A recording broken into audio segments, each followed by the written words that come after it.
Good afternoon, everyone, and welcome to United Way for Southeastern Michigan's virtual town hall on accessing food assistance. My name is Audrey Walker, and I will be your moderator for today's town hall. Today, we will hear from United Way's President and CEO, Dr. Darian Hudson, Rochelle Benelli, Vice President of Programs with Gleaners, and Lauren Fuller, Outreach Coordinator with YMCA of Metro Detroit. For those of you watching live, please leave your questions in the Q&A chat box, which you will find by clicking the question mark in the top right-hand corner of your screen. The last 10 minutes of today's town hall are reserved for questions, and we will do our best to get through every question. Now I would like to welcome United Way's President and CEO, Dr. Darian Hudson, to say a few words. Good afternoon, everyone, and welcome to our virtual town hall that is focused on food assistance today. At United Way, we know that this health emergency is having a wide-ranging impact on households in Detroit and across our region. And this is part of the action that we've taken to provide support and resources to everyone in our community. Our ALICE report shows that 44% of the households in our region were struggling to meet their most basic needs prior to the pandemic. And one of those needs is around food. But we're here to help. And today, we're going to hear from two of our partners who are experts in this field. First, Rochelle Benelli, the Vice President of Programs for Gleaners. Gleaners serves Wayne, Oakland, Macomb, Livingston, and Monroe counties. They provide food to more than 500 partner soup kitchens, food pantries, shelters, and other agencies throughout Southeast Michigan. Throughout this crisis, Gleaners has been a rock for all of us and has worked to distribute food to families in need throughout our community. The second partner we will hear from today is Lauren Fuller, Outreach Coordinator for YMCA of Metro Detroit. You will actually see her in her car because she is out distributing food resources as we speak. During this crisis, the YMCA of Metro Detroit has converted their programs and facilities to help families in need throughout this region. From grab-and-go meals to opening facilities for childcare, the YMCA of Metro Detroit works to provide healthy foods and a safe environment for all of our families. It goes without saying that we are so grateful to YMCA and Gleaners for all that you are doing to help us through this crisis. So now I would like to welcome our first guest speaker, Rochelle Benelli, Vice President of Programs with Gleaners. Thank you.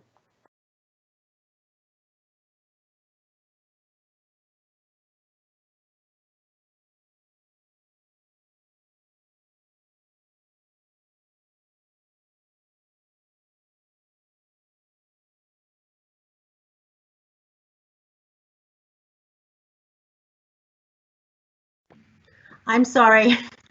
Good afternoon, everyone. Thank you for taking the time to speak with us today. As they said, I'm from Gleaners Community Food Bank, and since March, we were working very diligently with our partners, both our pantry partners and other community partners, but with Michigan Department of Education to create a plan to provide food in these challenging times. In the beginning, we thought about providing first food to families with children, and we created a network of 66 mobile pantries to meet that need. Each of these pantries serves about 275 people or households a day today, currently, but some of them serve up to 450 families. These are bi-weekly mobile pantries with a lot of healthy food, fruits and vegetables, and lots of healthy proteins and grains and foods that we're hearing from folks that are coming out that these are the things that they would normally be purchasing for themselves. So we had another response as well, apart from the food pantries that we launched very quickly on March 19th, and that was a response with shelf-stable healthy boxes of food that we're distributing to other folks that were not able to come out to the pantries. And so those are boxes that we're distributing to many senior residences, and those are in partnership with some of the DAAs and other organizations. but also other organizations who are doing home delivery for seniors. We've also been thinking about some other special populations, folks that have been served with federally qualified health clinics, who will be distributing boxes of shelf-stable food. Some veterans organizations, we're working with the VA and the American Legion to distribute boxes to our veterans. And in addition, we're working with some federally qualified health clinics to provide boxes of food to folks that can't get out to the clinics.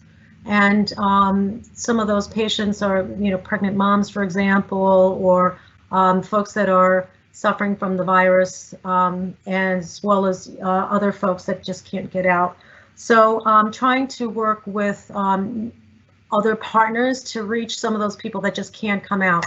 In addition, our pantry network is still vibrant and with us, and really have ramped up their efforts, distributing about 30% more food than they were last year. So many of our pantry partners, about 75% of our pantry partners, are still open and here serving the community alongside us. One of the things that I'm really delighted to share is that we've had so many new partnerships in this effort. I think there were 7 local municipalities that have stepped up, a couple of county health departments, a few schools, just some other different partners. A lot of law enforcement has come to help with the traffic control, because we've had so many people interested in visiting these pantries. So I think that's been the most uplifting piece of the work, is that so many people have been flexible and patient and cooperative. And I think it really speaks to, the goodness in humanity. And so we're really grateful to our supporters and to, both the financial supporters and some of the volunteers, to our team and to the community, and also the folks that have come out to visit us at these pantries have just exhibited a lot of grace, I will say. So with that, if folks are interested in getting help, they can visit our website, and that's www.gcfb.org, as in Gleaners Community Food Bank.org. So www.gcfb.org. They could also call 313-923-3535, which is our phone line, to find out where they can get help. If they look on our website, there's a list of pantries where they can access food at a traditional pantry, but also at our mobile pantries. And there's a map as well. They can also call 211, which is a great resource in many ways beyond food. So with that, I'll turn it back over. Thank you so much for that, Rochelle. We are now going to turn it over to Lauren Fuller, the Outreach Coordinator for YMCA of Metro Detroit. Hi, everybody. As you can probably see, I'm in my vehicle. I'm actually at the Macomb YMCA getting ready for meal distribution. So Friday is a big, exciting day within our YMCA association. I wanted to first thank United Way and Gleaners for hosting and participating on this call. Both have been such tremendous advocates, allies, and partners during the course of the traditional year and in this new era that we are all working through together. I'm so excited to share some opportunities that the YMCA of Metro Detroit is working on and through in our community. Our biggest priority is ensuring that families with children are safely and effectively fed during this time. So the YMCA of Metropolitan Detroit has been both a sponsor and a vendor for youth meals for the past several years. What that means is that we both help link community agencies up with serving meals, as well as produce meals ourselves. We operate a self-operational kitchen in Detroit, as well as work with an awesome food vendor called Unique to really push the envelope on food quality, nutritional density, and freshness in all of our meals. So when we serve meals year round through after school programs and summer sites, so it was a natural pivot to move into the unexpected school closure meal program, which we have been doing since mid-March now, so I think we're in week 7 or 8. Our team has quickly pivoted into this role, and we are currently serving 20 sites in the Tri-County area, ranging from Auburn Hills to downriver, several locations in Detroit, East Side, West Side. We are working with almost all of our YMCA physical branch locations, as well as about a dozen community partnerships as well. On a traditional service day, we're serving upwards of 5,000 meals a day. Our main goal is to serve families with children as safely and efficiently as possible. So some of the things that MDE is allowing us to do at our grab and go sites is that we're able to serve multiple meals at any given site. So 4 meals, 4 breakfasts, 4 lunches. At some sites, we're even able to offer suppers during a drive up day as well. Children don't need to be present for pickup, and folks can pick up for other families at the same time.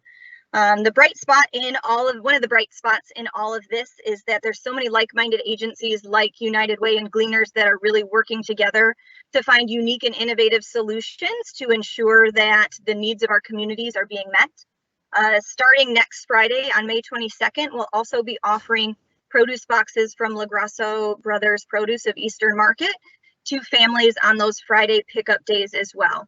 Same delivery, not delivery, but drive up service. Folks just drive up. If I pivoted my computer over to you, you'd see about 10 cars pulling up for our service at Macomb at 1:30. So starting next Friday, we'll be distributing those produce boxes at all of our sites as well as part of the USDA Farms to Families initiative, which is super exciting for all of us involved. One of the easiest things that you can do to help us during this time is simply sharing the information. So with, like many things have changed, a lot of information sharing resource and access points have also changed. So sharing the times, the service times, as well as the website are easy ways to ensure that as many families are linked up with these services as possible, as that is our primary goal. And the YMCA website was listed on the previous slide as well, ymcadetroit.org. And the YMCA Metro Detroit Facebook page are our primary information sharing points for meal service and any changes, updates, or additional services that the YMCA is able to provide at this time. And I am done. Great. Okay. Thank you both so much for that great information. We are going to begin some question and answers here. So for everyone watching, if you would like to submit your questions in the chat box, it can be located by clicking the question mark at the top right-hand corner of the screen. One of our first questions here, and I'm going to hand it over to you, Rochelle, at first here, but it was just curious, are you having difficulty getting volunteers, and where can people learn more about volunteering? That's a great question. Thank you. During this pandemic, we've been really careful about social distancing, and we have some really strict protocols that we've put in place regarding, masks and gloves and hand washing, and just a number of protocols just for us and for our pantry network. And because of that, to ensure reliability of honoring those protocols, we have really pivoted to employing about 80 temporary staff to man these 66 mobile pantries out in the field. So we have really reduced the number of volunteers that we've been hosting at this while we're in this stay-at-home time. We will be slowly over the summer accepting back. We're not really sure what that transition will look like. Right now, I will say that we have sufficient volunteers, and we really encourage everybody to be safe, stay home. And donate if you can in that way, and come out and volunteer a little bit sooner when it might be safer. But that's a great question. Thank you. Great. Lauren, did you want to add anything to that? Very similar to how Gleaners is moving forward is we have been looking at the CDC best practices for things, and reducing the number of folks that are at risk of any exposure is something that we are also employing as a best practice. So we are, again, trying to hold the safety and integrity of our work by limiting volunteers. So in addition, sharing information, like I said, donating if you can, is ensuring that people know of the resources that are available to them is really the best use of folks' volunteer time right now for us.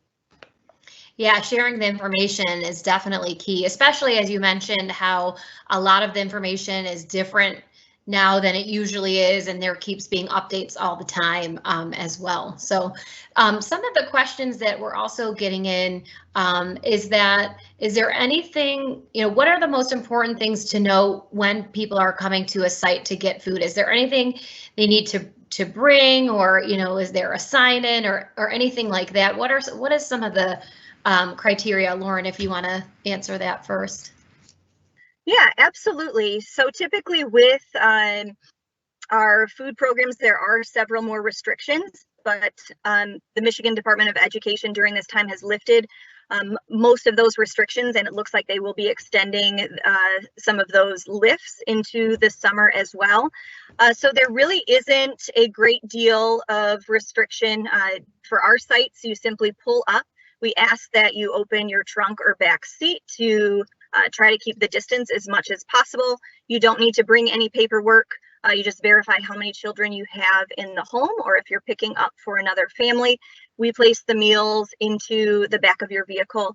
At one or two of our locations, they may document your name, but that is only at one or two of our locations. So there really isn't a lot of restrictions. Again, trying to make these services available to as many folks as possible is the primary goal. And I would say on this call too is that we really want to make sure that everyone feels comfortable accessing these services. Folks that may think that they don't qualify or shouldn't have access to things, that others may need it more than them, is really at this time we're thinking about safety, we're thinking about reducing points of exposure, and it really, everyone should access these services if they so choose. Yes, and so very similarly for the Gleaners sites, there's no documentation that's necessary.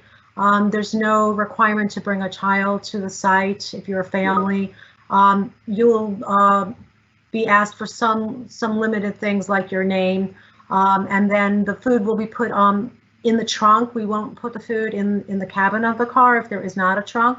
So if you have like a minivan or a trunk that won't open, you'll be just asked to pull over to the side, and the food will be put on a table, and you'll have to load that into your own car.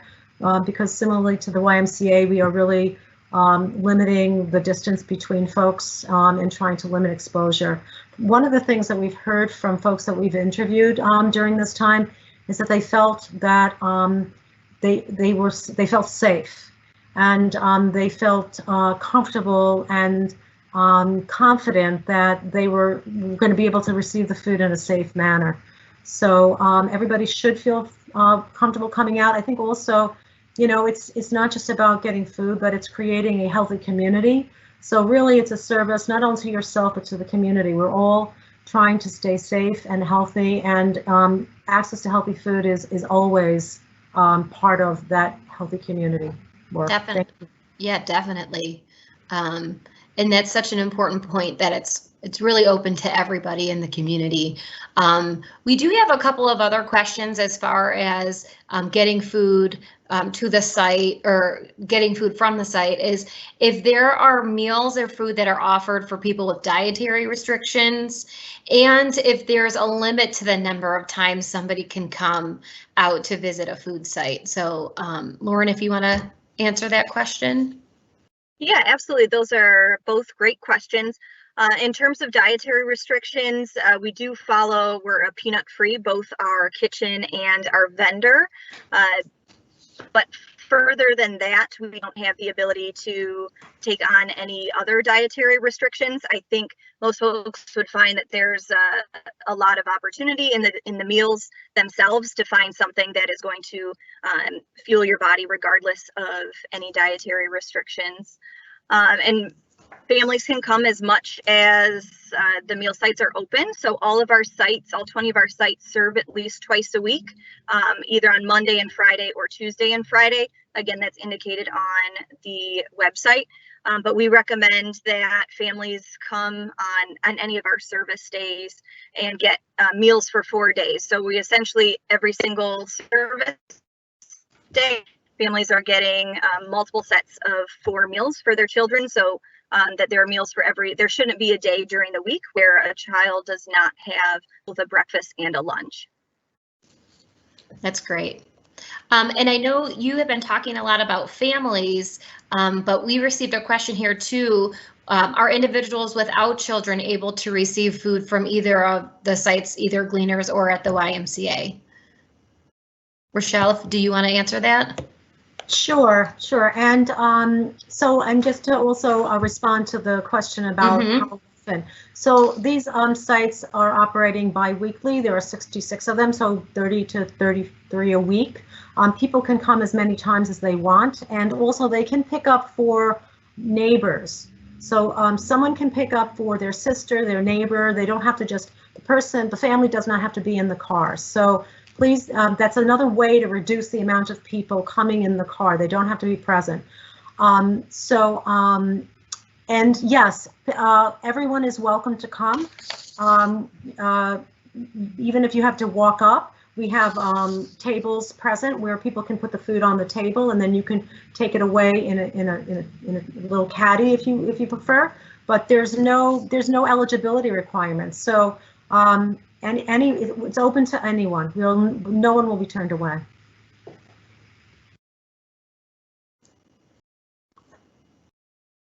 The YMCA, our services are limited to, at the current status, are limited to homes with children or folks that have developmental disabilities up to the age of 24. Children 18 and under is our current status of service.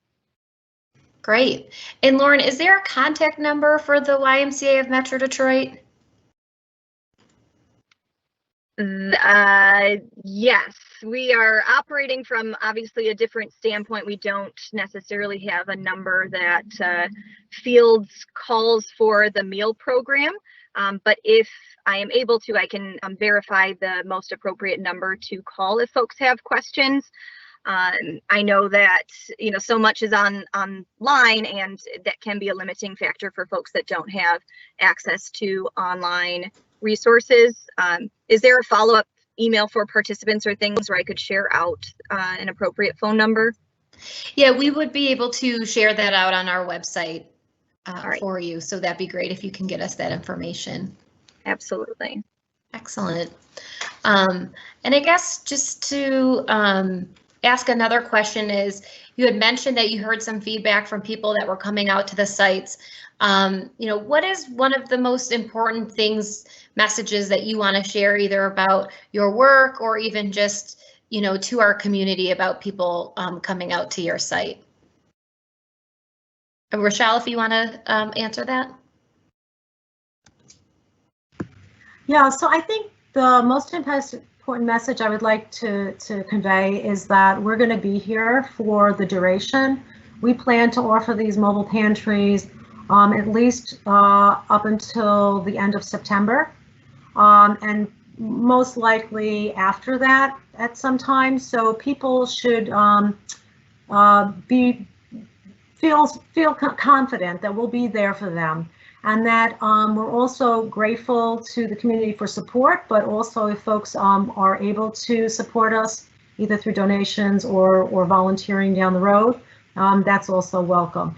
And I think people should feel confident to come out. And one of the things that we learned when we did these phone interviews, that people thought that the food was of high quality, it was convenient, it was easy, and it was the kinds of foods that they would choose themselves at the grocery store. So I think people should feel like it's a good use of their time to come on out.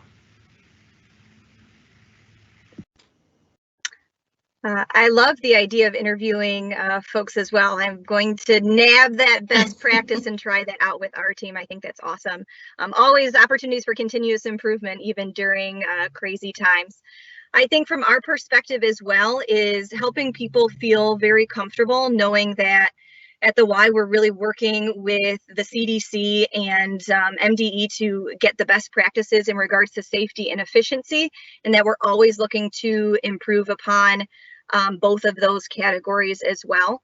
A lot of what we talk about as a team is that at this point, as well as any other point, it's not necessarily just about the food, as it is about a little dose of humanity and seeing a friendly face and knowing that there are agencies in the community like United Way and Gleaners and the Y that are really vested in the community, and you know, they're there throughout the year. And I think it's a great opportunity for us all to shine some light for others and say, we are here, we're in this for however long we need to be. You're going to have our continued support, and we're going to do so with a smile on our face. I've got my my little Seven Dwarfs face mask ready to go, and I think it's, you know, it's nice to be able to shine some light into people's lives right now as well. Definitely, definitely. We do have just a couple more questions for you, and a couple of these center a little bit around transportation. I know you both had mentioned about being able to pick up food for other people at your site. So if you could expand a little bit on that, and then kind of piggybacking on that question too, what can be done for those who may not have transportation to pick up food as well? So Lauren, if you want to start us off with talking about picking up food for other people at your sites. Yeah, as Rochelle has also mentioned, there really isn't any restriction if you come to us and say, I'm picking up for myself as well as my sister.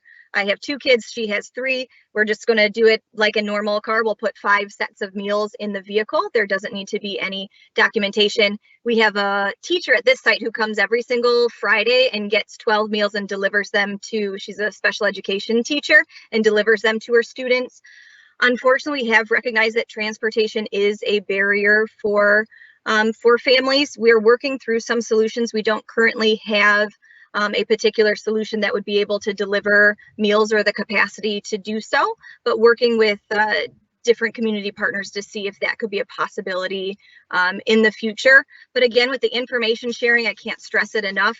If you have this information and know that you can pick up on behalf and reduce those exposure points, share that with other people. Make sure people feel comfortable in saying, you know what, I'm coming up. You don't need to feel stressed or embarrassed to say I'm picking up for another family. I need 12 meals in my vehicle.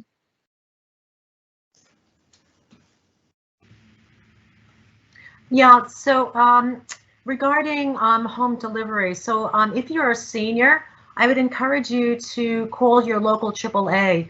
We've been partnering with some of the AAAs, the DAAs, A1A, 1B, and 1C, to provide boxes of food in partnership with a state initiative. And I know that they are arranging for some home delivery. There is also a state 1-800 number, which I don't have with me, that I can share with the United Way. And if anybody's interested, I guess they can maybe email or however that's going to work out, but I will get the information to the United Way. Regarding that, I do know that the city of Detroit also has a small pilot for folks to get food if they come by way of the health department and they are COVID positive and unable to come out. So we do have some small pilots, but in a large way, we don't have the ability to reach everyone through home delivery.